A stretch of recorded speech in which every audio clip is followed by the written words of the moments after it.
Tudo bem com vocês? Eu acho que a iluminação aqui tá legal.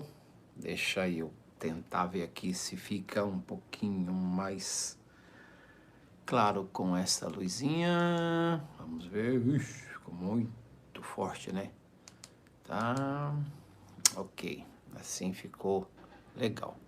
Olha só, eu estou aqui na cidade de Niterói, em um bairro chamado Icaraí, e eu não consegui chegar a tempo em São Paulo para a gente fazer a nossa live. Então eu estou aqui improvisando, tá bom? Para que vocês não percam o conteúdo que eu tenho para transmitir ao coração de vocês hoje. Essa ministração ela é muito importante e ela vai abençoar a sua vida de uma forma maravilhosa, tá bom? Então eu tô ocupando aqui o quarto desse pequeno hotel que eu estou aqui, tá bom? E eu sei que você vai ser abençoado. Eu sinto falta, assim, do meu lugar lá em casa, né? Onde eu tenho as coisinhas todas arrumadinhas e aqui eu não tenho essas coisas. Então eu sinto um pouco de falta desses lugarzinhos que eu tenho já organizado. Mas o importante é que a palavra de Deus vai vir sobre o seu coração. Eu quero dar aqui um bem-vindo a todos os queridos irmãos que estão chegando aí. São pessoas que me acompanham todas as quartas-feiras. Inclusive, quarta-feira passada eu estava lá na região dos Lagos, pregando na cidade de Araruama. E nós tivemos assim um atraso, né, na nossa transmissão da live, mas conseguimos. Acho que mais por causa da programação lá do culto, mas nós conseguimos. Muita gente foi abençoada, comentou, curtiram e foi legal. Então eu também quero desejar que essa live seja muito abençoada. Eu vou falar sobre o Apocalipse e o paraíso perdido. É um assunto assim maravilhoso que vai edificar muito as nossas vidas. Só quero pedir para você a gentileza de que você dê um like aí, tá bom? De que você também faça o seu comentário, porque isso ajuda muito. Eu tenho percebido que quanto mais likes as pessoas dão e quanto mais comentário elas fazem, o YouTube e o Facebook fazem com que mais pessoas tenham acesso a essa ministração, tá bom? Sejam todos bem-vindos, os nossos irmãos que estão nos acompanhando. Um grande abraço, aonde quer que você esteja, nesse Brasil imenso ou fora desse nosso Brasil. Nós temos amigos peruanos que sempre nos assistem, alguns bolivianos. Nós temos alguns irmãos do Brasil que vivem fora e que sempre nos acompanham, mandando seus likes, seus comentários. São amigos que eu tenho espalhado por aí. E se você não me conhece ainda pessoalmente, gostaria muito que Deus abrisse as portas e desse a mim o privilégio e a oportunidade de um dia nós estarmos juntos, para juntos desfrutarmos de comunhão, para juntos batermos um papo, dialogarmos e estarmos juntos, tá bom? Vamos então ao que interessa, vamos à poderosa palavra de Deus. O texto que eu vou ler com vocês, eu vou começar em Gênesis capítulo 3 e vamos terminar lá no Apocalipse capítulo 22. Antes disso, eu gostaria de pedir a vocês que orem, ou se você gostaria de estar conosco na nossa 25ª caravana para a nação do Haiti. Vai ser uma caravana muito abençoada, de 14 a 21 de dezembro. Nós temos algumas vagas ainda. Você pode me mandar aí uma mensagem e eu te passo as informações, tá bom? 14 a 21 de dezembro, a caravana para a nação do Haiti, sendo que há um opcional de ficarem do dia 21 ao dia 23 comigo na República Dominicana, onde você vai conhecer um pouco da cultura daquele país, vai conhecer onde Cristóvão Colombo descobriu a América, onde foi construída a primeira rua da América, vai conhecer a casa de Cristóvão Colombo e também vai conhecer a ilha de Saona, vai passear um pouco também, tá bom? Então, orem por nós para que Deus nos abençoe, nos dê sua direção em tudo e que esse congresso que nós vamos fazer, esse congresso anual com os órfãos da nação do Haiti, seja uma grande bênção para aquele povo, para aquela nação, para aquelas crianças principalmente. Apocalipse, capítulo de número 3. Isso aqui é muito forte. A gente sabe que Deus, em Gênesis capítulo 1, Deus inventa o futuro, né, que é a terra, inventa o homem, inventa os animais, é uma coisa que está na mente de Deus.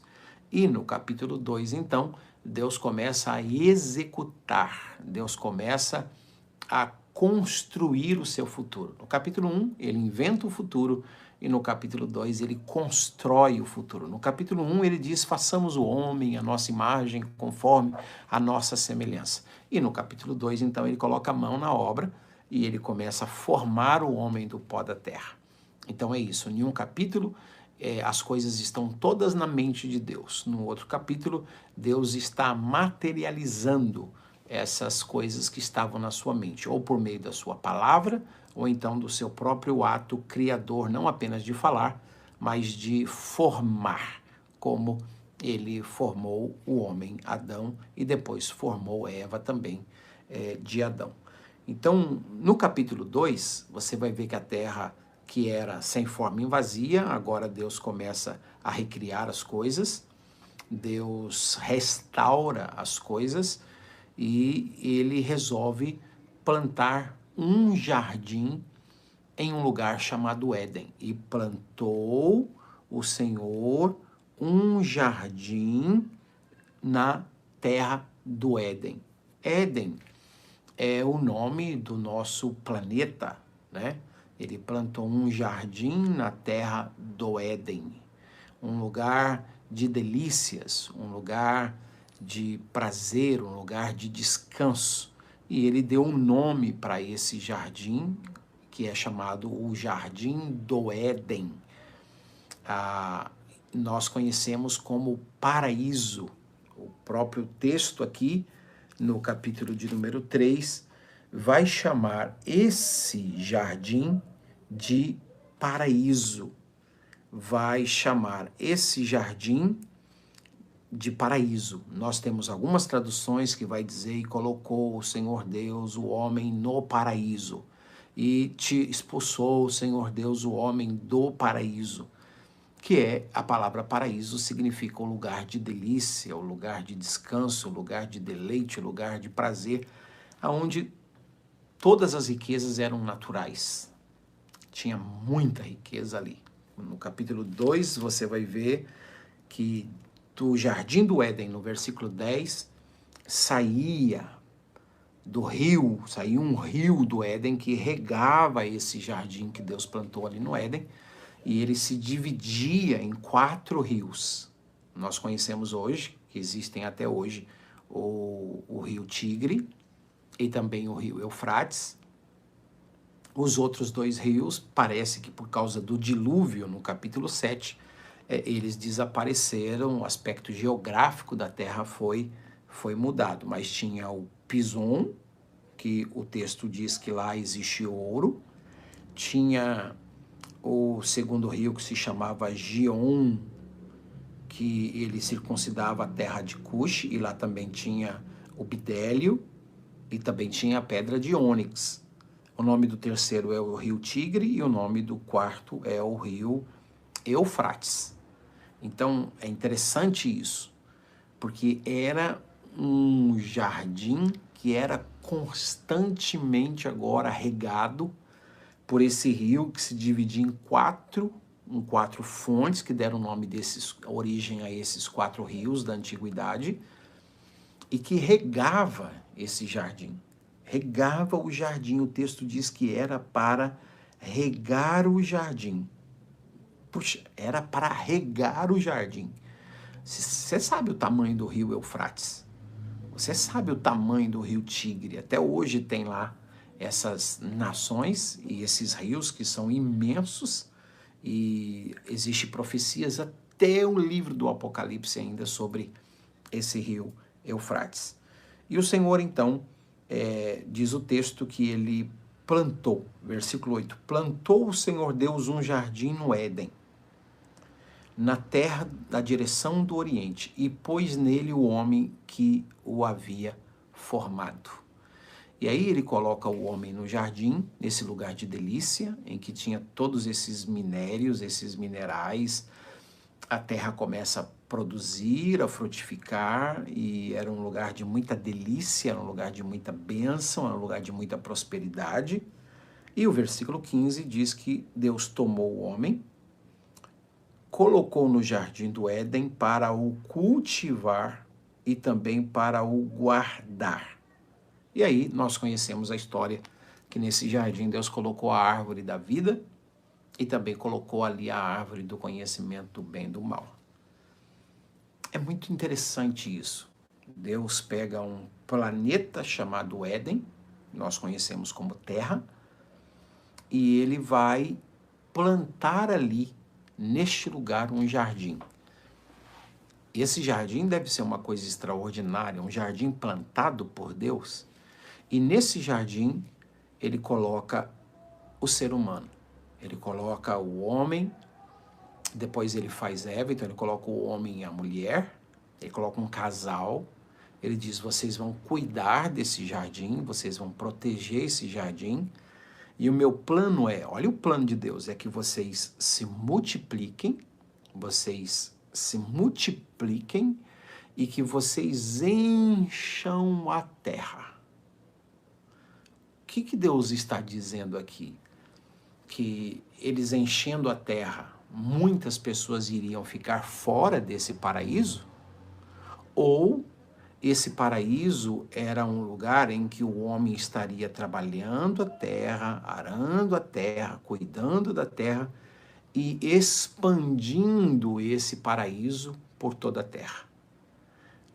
Esse enchei-vos e multiplicai-vos e dominai toda a terra muita gente vai ficar fora desse lugar de delícia, ou à medida em que a humanidade vai se espalhando, esse paraíso vai se espalhando sobre toda a terra. E quando eu leio as Escrituras, eu percebo que essa segunda opção é a verdadeira. Deus, quando diz enchei-vos, multiplicai e dominai toda a terra, ele não está dizendo que vocês vão ficar aqui no paraíso num bom do melhor, e que o restante da humanidade vai se espalhar para os lugares mais inóspitos e vão ficar sofrendo, vão ficar fora desse paraíso. Não é isso que Deus está dizendo. O que Deus está dizendo é o seguinte, vocês vão se multiplicando, vocês vão conquistando a terra toda, e à medida em que vocês se expandem, esse paraíso vai se expandir também. Olha que visão gloriosa. A visão é que o Éden não seja... que o paraíso do Éden não seja apenas naquele lugar geográfico que nós conhecemos pelas Escrituras, que Deus plantou um jardim. Mas Deus plantou um jardim e chamou o homem agora para ser o seu cooperador, para cuidar do jardim e aumentar, ampliar esse jardim sobre toda a terra à medida em que a humanidade ia se multiplicando. Mas nós conhecemos que Deus também colocou ali duas árvores. Deus colocou ali no jardim a árvore da vida, além de todas as árvores que tinha ali. Porque Deus diz, você pode comer do fruto de todas as árvores que estão nesse jardim. Árvores frutíferas, a beça, muitas. Mas Deus diz, dessa árvore aqui, do conhecimento do bem e do mal, você não pode comer. Porque no dia em que você comer dessa árvore do conhecimento do bem e do mal, você vai morrer. Você vai perder a conexão comigo. Você vai perder a vida. Eu e você sabemos que somente Jesus de Nazaré é que pôde dizer, de todos os homens da humanidade, nenhum líder religioso no planeta Terra pôde dizer, eu tenho a vida em mim mesmo. Só Jesus pôde dizer essas verdades. Eu tenho a vida em mim mesmo. Nenhum ser humano tem a vida em si mesmo. Somente Deus pode dizer essas palavras. Eu tenho a vida em mim mesmo. Jesus diz, ninguém pode tirar a minha vida. Ninguém. Não tem romanos, não tem gregos, não tem judeus, não tem religiosos, ninguém pode tirar a minha vida. Eu a dou de mim mesmo e eu torno a tomá-la novamente. Porque eu tenho essa autoridade que eu recebi do meu Pai, de dar a minha vida e de reavê-la. Nenhum ser humano tem isso. A vida, só Deus a tem. A vida já existia antes do ser humano estar nessa terra, e se porventura a humanidade deixar de existir, Deus continuará existindo, porque Deus está antes, durante e depois da humanidade. Deus não está no tempo nem no espaço. Deus não tem passado, presente e futuro. Para Deus, o passado e o futuro é um eterno presente. Deus é eterno. Então não existe vida fora dele. Se a humanidade deixar de existir agora, a vida continua existindo nesse planeta. Porque antes da humanidade existir, Deus já, não posso nem dizer que ele existia, porque aquela coisa que existe, ela logo pode deixar de existir ou ela foi criada. Deus é. Eu e você existimos. Deus é. Por isso Jesus disse em João 8 para os judeus: antes que Abraão existisse, eu sou. Então, o homem é que existe. Deus é que é. O grande eu sou. Ele é a própria vida. Então, se eu morrer agora, eu deixo de existir, mas Deus continua. E eu só existo agora porque Ele é Deus. Ele soprou o fôlego de vida. Gênesis 2, versículos 7 e 8. Soprou o Senhor o fôlego da vida nas narinas do homem e ele tornou-se alma vivente. Por isso nós temos vida. Nós não temos vida em nós mesmos. A nossa vida veio dele. É o sopro dele em nós. Não somos autossuficientes. Somos profundamente dependentes dele. De forma que eu posso deixar de existir.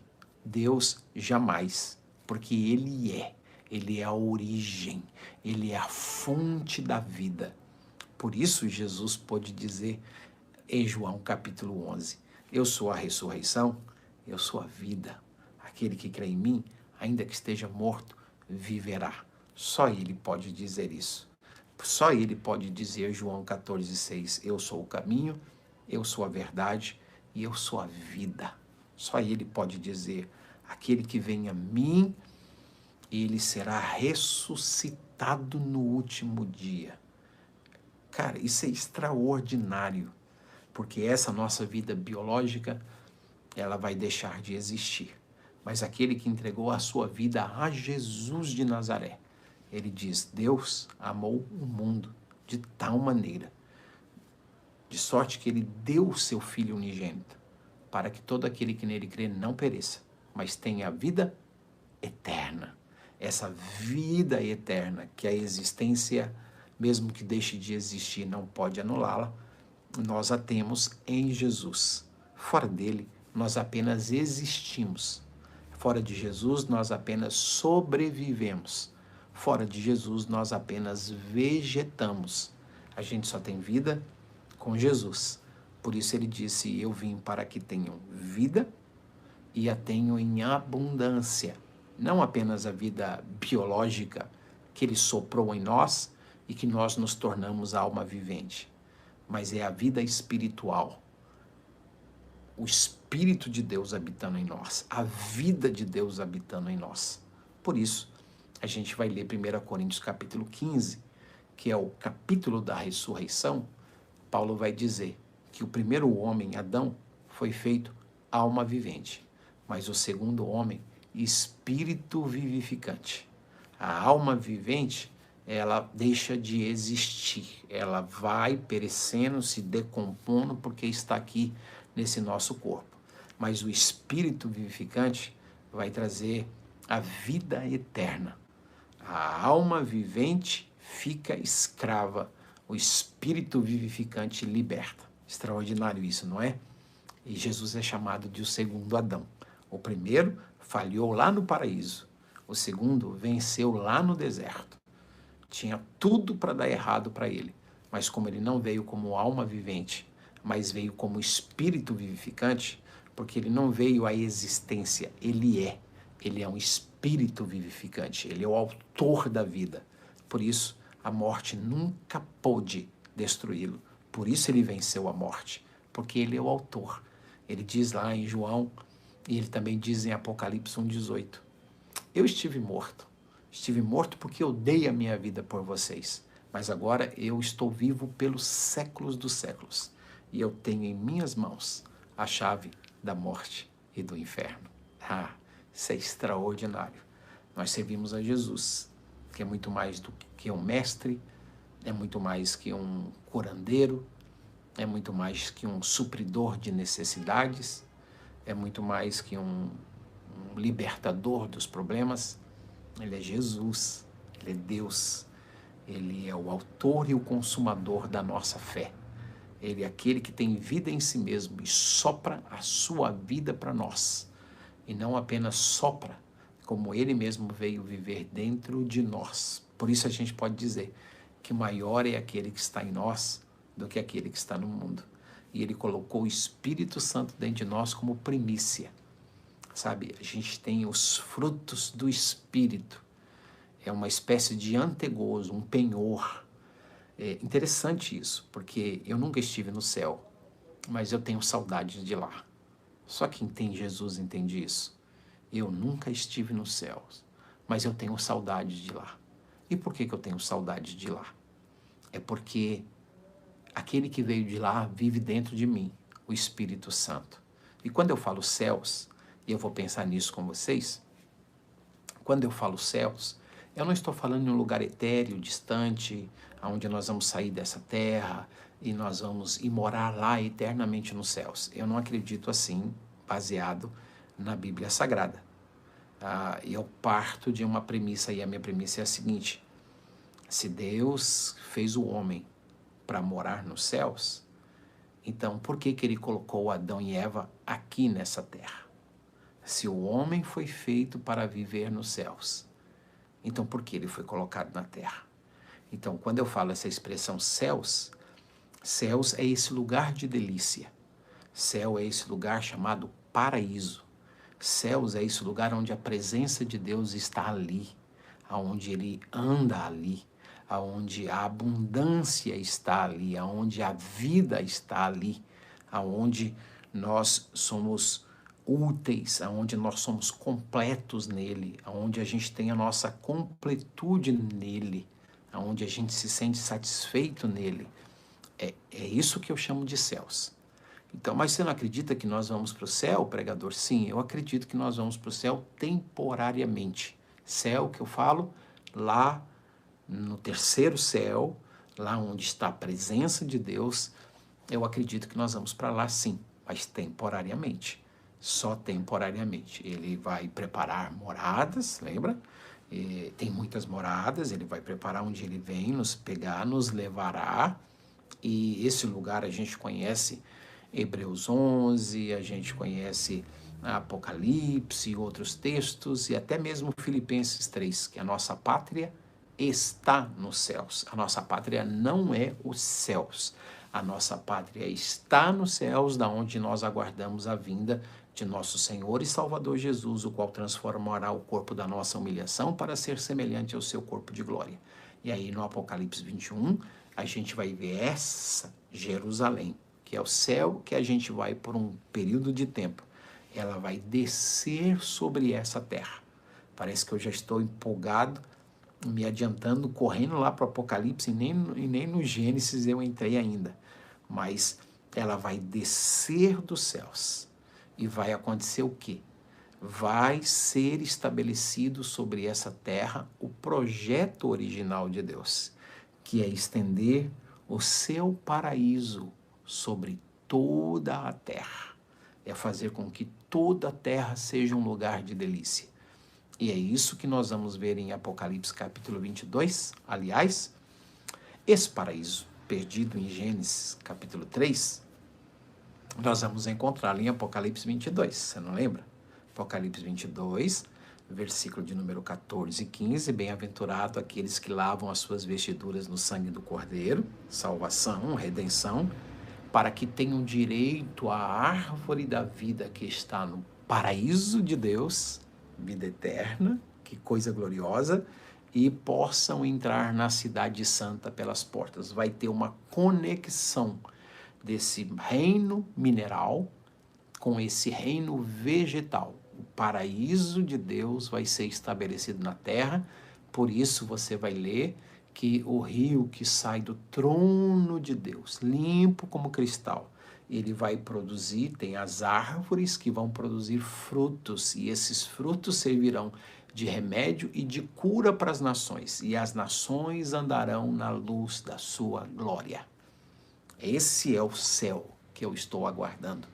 É Jó 42:2, que eu bem sei que tudo podes e que nenhum dos teus planos podem ser frustrados. Aquele plano original de Deus. O diabo não é mais poderoso do que Deus.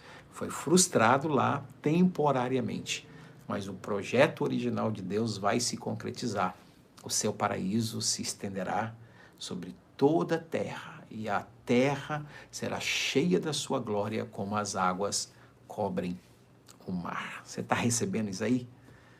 Eu estou assim sendo muito abençoado aqui de pensar nisso, nesse panorama bíblico. Mas vamos voltar lá para Gênesis um pouquinho. Gênesis capítulo de número 3. Nós conhecemos que a serpente era a mais sagaz de todos os animais selvagens que o Senhor Deus tinha feito. E ela se aproxima de Adão, nós conhecemos a história de Eva, seduz o casal.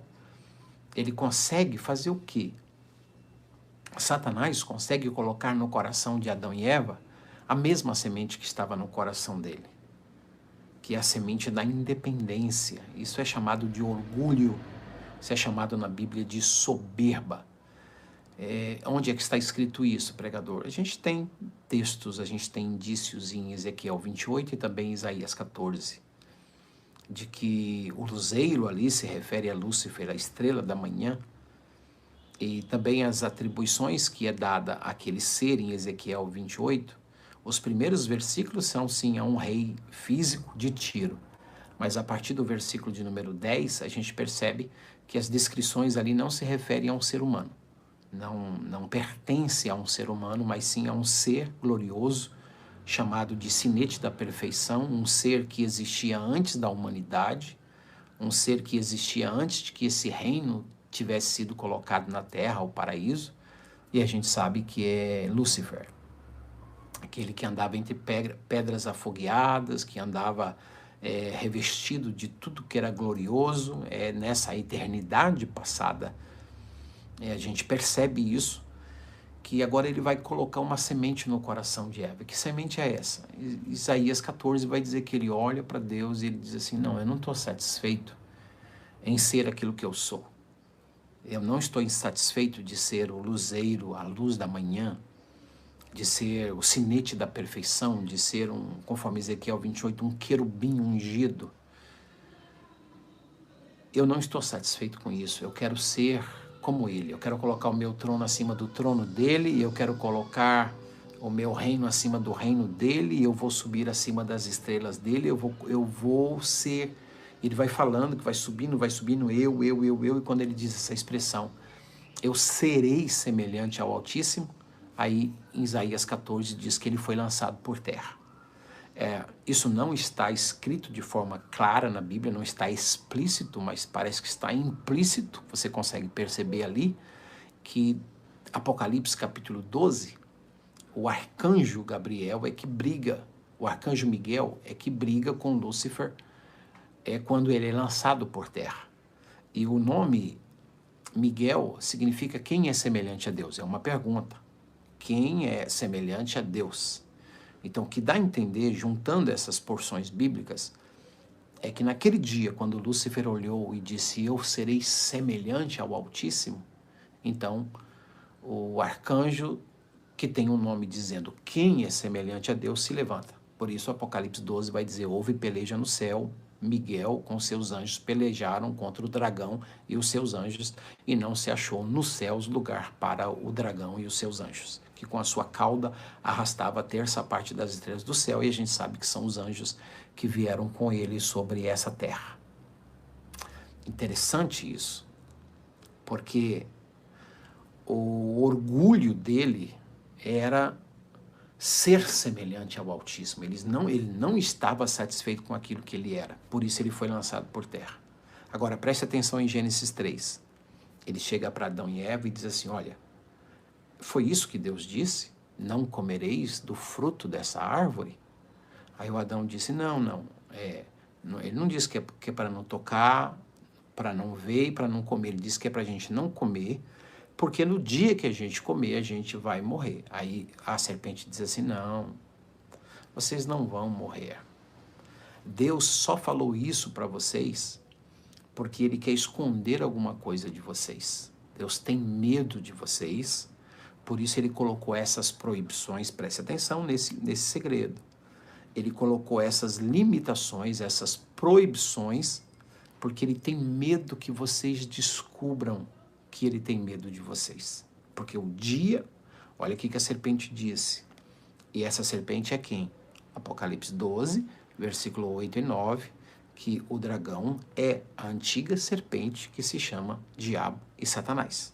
Então quem está aqui incorporado é o diabo. Ele diz assim, o dia, versículo 7, versículo 5, porque Deus sabe que no dia em que dele comerdes, se abrirão os olhos e como Deus sereis. Sereis conhecedores do bem e do mal. Uau! Essa é a semente. O dia que ele disse, eu vou ser semelhante a ele, ele caiu por terra. E agora ele está lançando a mesma semente no coração de Adão e Eva, dizendo, se vocês comerem, vocês serão semelhantes a ele. Vocês serão como Deus. Vocês vão conhecer o bem e o mal. E aí Eva olhou para aquilo e disse, uau, fascinada, ela comeu. Mas diante dessa proposta de ser semelhante a Deus, de ser independente dele, de não aceitar aquilo que você é, de querer ser mais do que aquilo que você é. Por isso o apóstolo Paulo vai dizer em Timóteo capítulo 3, que os bispos não deveriam escolher nenhuma pessoa neófita para o ministério. O que é neófito? Neófito significa inexperiente, uma pessoa inexperiente. Paulo diz, não coloque nenhum neófito no ministério para que, porventura, ensoberbecendo-se, não venha a cair na mesma condenação do diabo. Percebe? Um neófito, uma pessoa que não tem experiência, você o coloca em alguma posição que ele não está preparado para exercê-la, então ele vai se ensoberbecer, ele vai querer ser independente, ele vai querer ser mais do que aquilo que ele foi chamado para ser. E aí ele vai cair na mesma condenação do diabo. Então foi isso que aconteceu com Lúcifer no céu, foi isso que aconteceu com os nossos pais no jardim do Éden, é isso que aconteceu com muitas pessoas no Novo Testamento como obreiros, e é isso que está acontecendo hoje. O diabo sempre está dizendo, Deus, é muito simples esse negócio de não comer da árvore da vida, do conhecimento, não comer da árvore do conhecimento do bem e do mal, porque no dia que você comer você vai morrer. É muito simples isso, Deus está escondendo alguma coisa. E hoje ele fala também, ele fala que Deus quer esconder alguma coisa de nós, porque o evangelho é muito simples. A gente pode procurar verdades em outros lugares, a gente pode se envolver com coisas místicas, a gente pode se envolver com coisas sobrenaturais, a gente deve procurar, sabe, em alguma coisa transcendental, e a gente não percebe que é em Jesus. Vinde a mim os cansados e sobrecarregados, eu vou aliviar vocês, eu vou perdoar vocês, eu vou curar vocês. Ele se revelou em Jesus. Quer conhecer Deus? Conheça Jesus. Você não precisa ficar procurando em outros lugares, que eu poderia citar o nome de muitas coisas aqui, em outras religiões, em outros objetos, em outras pessoas. Em Jesus, simples como Jesus, simplesmente Jesus de Nazaré, é Deus entre nós, é a revelação do Pai, é aquilo que Paulo chama de mistério. Grande é o mistério da piedade, aquele que foi manifestado na carne, justificado em espírito, pregado entre os gentios, crido no mundo, contemplado pelos anjos e recebido na glória. E esse Deus que se esvaziou, que assumiu a nossa forma, veio morrer a nossa morte para que a gente pudesse viver a sua vida, subiu aos céus e nesse momento está sentado à destra do Pai, intercedendo por mim e por você, como 1 Coríntios 15 diz que ele é a primícia daqueles que dormem, ou seja, ele é o que ressuscitou primeiro, ele é chamado de primogênito dentre os mortos. Isso é um segredo. Ele é chamado por Paulo e por João de primogênito dentre os mortos. O que significa isso? Primogênito dentre os mortos significa aquele que ressuscitou primeiro. Aí você vai dizer assim, mas Jesus não foi o primeiro a ressuscitar. Verdade. A gente teve tantas pessoas que ressuscitaram antes dele. Só que por que ele é chamado de primogênito dentre os mortos? Porque todos os outros que ressuscitaram não existem mais. Eles voltaram a morrer. Lázaro morreu novamente. Jesus é o único que ressuscitou dentre os mortos. E a morte nunca mais terá poder sobre ele. Ele é que tem as chaves em suas mãos. Chaves da morte e do inferno. É ele que tem poder sobre principados, sobre potestades, sobre governadores do mundo tenebroso, sobre hostes espirituais da maldade. Você recebeu isso aí? Então ele está lá diante de Deus agora como primícia, um corpo glorificado, como se ele estivesse dizendo assim, Pai, eu fui o primeiro. Então, eu fui o primeiro, as primícias. E quem conhece um pouco de colheita sabe, vem as primícias e logo depois vem a grande colheita. E Jesus está dizendo, eu fui a primícia. Só que depois vem uma grande colheita. E essa grande colheita é quando a trombeta soar, ouvida a voz do arcanjo e soada a trombeta de Deus, os mortos ressuscitarão primeiro. E nós, os que estivermos vivos, subiremos ao encontro do Senhor nos ares. E Paulo diz, se cumpriu a profecia de Oséia. Onde está, ó morte, a tua vitória? Onde está, ó inferno, teu agrilhão? Porque vencida foi a morte na vitória de Jesus. Que coisa extraordinária. Isso é extraordinário. Eu espero que você esteja sendo abençoado aí, recebendo essa revelação no seu coração. Olha só a história do amor de Deus para recuperar o paraíso perdido. Capítulo 3, então, nós conhecemos a história. Adão e Eva pecaram, somos os seus herdeiros, nascemos com uma natureza pecaminosa. O Senhor fez, no versículo 21, vestes de um cordeiro para Adão e a sua mulher e os vestiu. Deus cobriu a nudez de Adão e Eva. E esse cordeiro aqui, você vai ler Apocalipse 13, versículo 8, que Jesus é o cordeiro que foi morto desde a fundação do mundo, desde aqui do Gênesis. Era um cordeiro profético. Sabe, a gente vai ver muito isso na Bíblia, até mesmo em Gênesis 22, quando o Isaac pergunta, Senhor, para o seu pai, pai, aqui está o fogo, aqui está o cutelo, aqui está a madeira, mas onde é que está o cordeiro para o holocausto? E aí o Abraão disse, o Senhor proverá para si. E essa pergunta de Isaac, onde está o cordeiro para o holocausto? Ela foi respondida milhares de anos depois, através de João Batista, que pregava no deserto da Judeia, e ele viu Jesus, filho de José, filho do Deus vivo, Jesus de Nazaré, se aproximando para o batismo. E então a pergunta de Isaac, onde está o cordeiro para o holocausto? O João aponta e diz, eis aí, o cordeiro de Deus, que tira o pecado do mundo. E aí no Apocalipse 4, Apocalipse 5, Apocalipse 6, Apocalipse 7, todos esses textos, e até lá no final você vai ler o Cordeiro de Deus, o Cordeiro de Deus que se assentou no trono, o Cordeiro de Deus que venceu, o Cordeiro de Deus que nos comprou com seu sangue e nos fez reis e sacerdotes para Deus o Pai, o Cordeiro de Deus que levará a fonte das águas da vida, o Cordeiro de Deus que será a luz sobre a nova Jerusalém, o Cordeiro de Deus. Coisa extraordinária. E aí, Deus diz assim no versículo 23, olha o que aqui diz, preste atenção, eu estou terminando.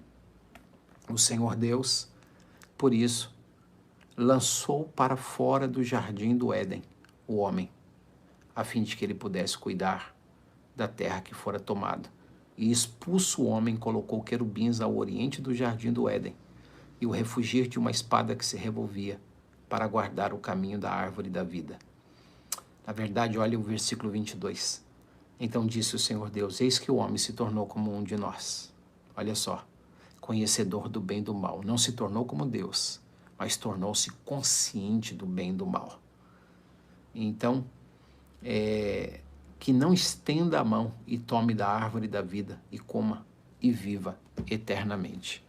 Será que Deus está com medo de um homem e agora ele se tornou como Deus e agora se comer da árvore da vida vai viver eternamente e vai ser um Deus? Não, não é isso que está acontecendo. Não é isso.